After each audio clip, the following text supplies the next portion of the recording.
Of spiritual evolution. It's going to be kind of cool today, maybe. I'm going to start with a story that's going to be a metaphor for today's talk, maybe. Oh, it should be. It will be. There's a flight from New York to Texas, and everything was going pretty well until the plane started receiving some turbulence going south, to the point where the lights came on and it said, "Please fasten your seatbelts."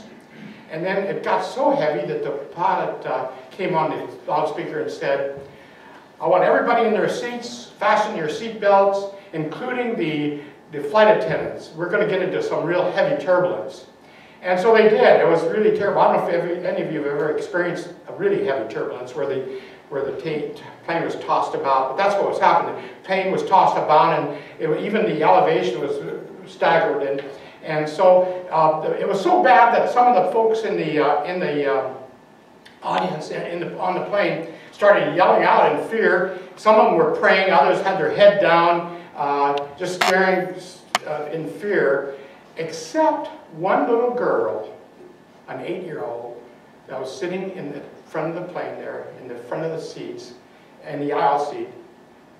She was reading her book. She was just sitting there reading her book, as if nothing was happening. And so the flight attendant who was nearby observed her and said, "What is going on here? I'm a flight attendant and I'm a little bit fearful of what's going on, and here's this little girl as if nothing's happening. She's reading her book. What's going on there?" So she made up her mind, the flight attendant made up her mind. I'm going to travel a little bit. The flight attendant made up her mind to go ahead and talk to the girl and to find out what makes this 8-year-old tick, how she can be so immune to the noise. And so for a great period of time, the plane traveled and was being tossed about. It was really scary. And finally, it subsided a little bit, and the pilot was given the approval to change the elevation, and everything settled down. The lights went off as far as the seat belts. And so the attendant goes up to the little girl, and she says, "Were you aware, honey, of the problem you were in just a few minutes ago?" She says, "Yes."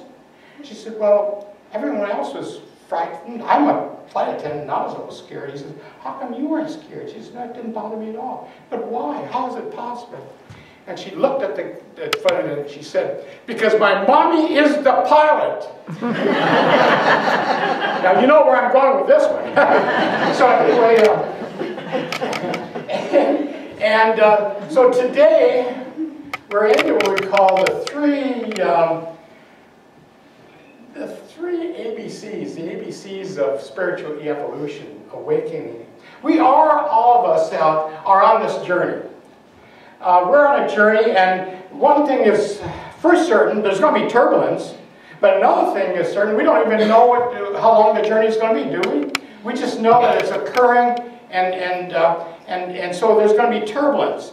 And what this is all about this Sunday and this month is, if we want to enjoy the trip, we're all on this trip. If we want to enjoy the trip, then we've got to do what? We've got to get into our consciousness the ABCs of spiritual awareness, if we're really planning on enjoying the trip. And so that's what it's all about. Technically, we're all on that plane with that little girl. And what we need to do is realize that whatever we experience in the outside, how we experience the trip, depends primarily on what we call our core beliefs. We will experience the trip based on what we believe internally. Would you agree with that? Sure. This little girl had faith and trust in the idea that her mommy knew how to fly the plane, that she would be safe in all matters. There's no doubt in her mind. But what happened with this little girl, when we look at the ABCs, awareness and belief and compassion, there's a step further in believing. And what this little girl did was, she went beyond belief. She went into knowingness. She knew without a shadow of doubt that when she's in her mom's presence, she's safe, and directions there, she'll be okay. And so this month's about that. So how do we do that? How do we get to that place where everything is going to be? Core beliefs. When we look at the idea of core beliefs, we know that how we focus, what we focus on and what's out there is a direct relationship, is a product of how I'm going to experience this world. And what this month's all about is we need to establish what it is that what is our core belief. Do we really want to experience the joy and the abundance in this world that this provides? We all know for certain that on the trip there's going to be turbulence. We don't know how long it's going to take, but the turbulence in the form of things like, oh gosh, we hear it all the time, the fear that comes in that's produced with the turbulence. Like I know all of us have heard about the drought. And we're embracing the drought, we're focusing on the drought, the lack of water. How many of us have heard about the fire season? You know, we lost 13 houses, or 30 houses, and 13 fires. So what we're putting into that consciousness is the fact that next year is going to be even worse than that. How many of you have read the newspaper, and how many of you have experienced that? That we're actually creating the experience before it even exists, that next year is going to be worse than last year. We're going to lose more than 30 houses. The economy. We put in the fear that of the health situations and all that. And what we realize this is in this plane of existence is that which we focus on will express in our life.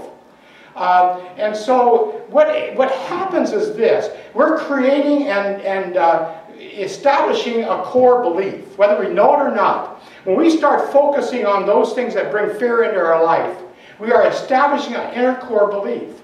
And it's a separate belief in separation. It's a belief that we're going to be dominated and we succumb to fear, that we're going to be in this place of fear. And what happens on this is that when we start establishing and developing those inner core beliefs, then we start experiencing that which we're believing. For example, my gosh, fear and doubt. What about the fire season? Well, I need to get my place ready. I'm not saying we shouldn't, to evacuate, because we may have to evacuate, etc., etc.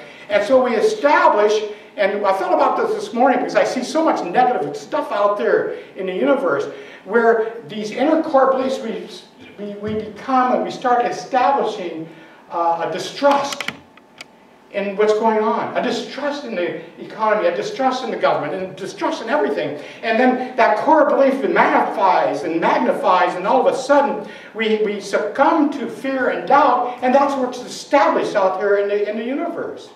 We cannot experience what I feel and what I think really matters in my life.